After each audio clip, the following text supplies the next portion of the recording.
For the record, only on TheBlaze. We uncover the threat of the Muslim Brotherhood infiltration in our own government. And what was just said there is this parallels the Soviet infiltration in the 1940s.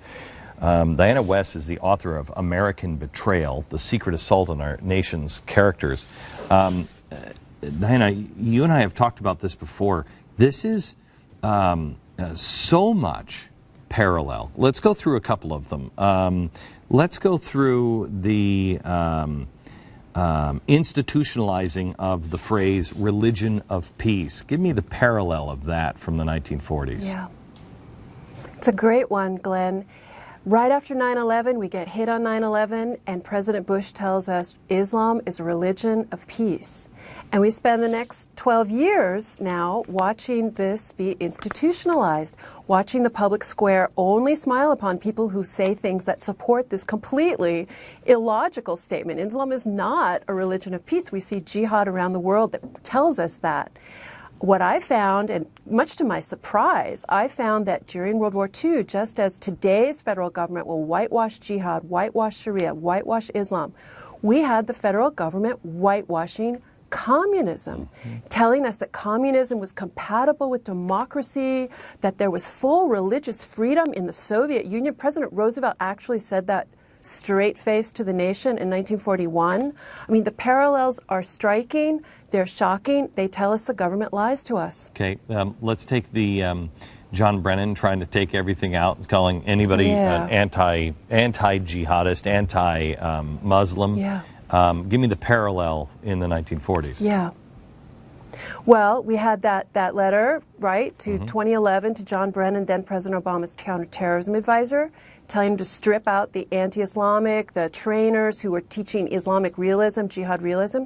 In 1943, much to my surprise again, I find the Soviet ambassador comes to the State Department with a list of names, just as we saw in our own time, a list of names of perceived to be anti-communist officials at the State Department.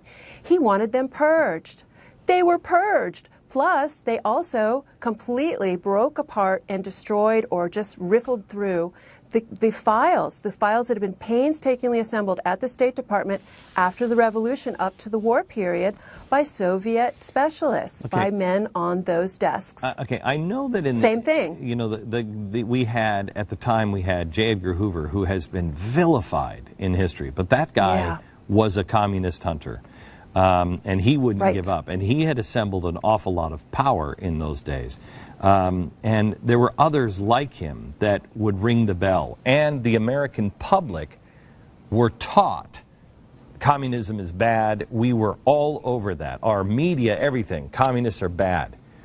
We're nowhere even near that. We have no one really on the inside. How do we survive this one with the Muslim Brotherhood inside our own government? Well, it's a big question, right? I mean, you zeroed in on a very important difference between our time and our parents' and grandparents' time. Yes, you had an anti-communist at the top of the FBI. Today we have men at the top and women at the top of the FBI who know nothing about the threat, who do not understand what the Muslim Brotherhood is, what it stands for, what it's supposed to do.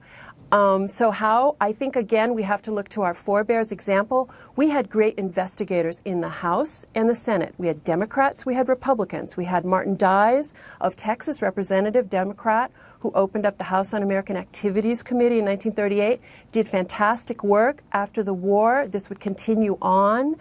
We had Senator Joseph McCarthy, the most vilified man in American history, another one of the great investigators. But there were others. There's Senator Pat McCarran, a Democrat, did fantastic work. We don't have anyone doing that today. You know, I mean, Darrell Issa, I only have a minute here. I mean, I'm concerned because I don't want people to prove their citizenship. Prove to me that you're not. It can turn into the witch trials easily, and you don't want to go down that road. You know, how do you balance that? Well, I think you have to recognize the witch trials, for sure, back in Salem, were pursuing innocence. But what we know now after the fall of the Soviet Union is that we had hundreds of Americans acting as proxies for Stalin in our government. After the war, after Roosevelt, we had investigators trying to get their arms around it. Right now, we have Michelle Bachmann, remember last summer, could not even raise her hand and say, do we have evidence of Muslim Brotherhood penetration of the policymaking train, or don't we? She was absolutely vilified, called a McCarthy, right? Yep. And it was over. And we have to get by that. Diana, thank you very much. The name of the book is American Betrayal. And for anybody, this is what's happening now and the comparison. And anybody who, in this audience, who still thinks McCarthy was a bad guy, I might recommend you read another book called Blacklisted by History. It will change your mind. Thank you very much. And For the Record is tonight at 8:30. You don't want to miss it.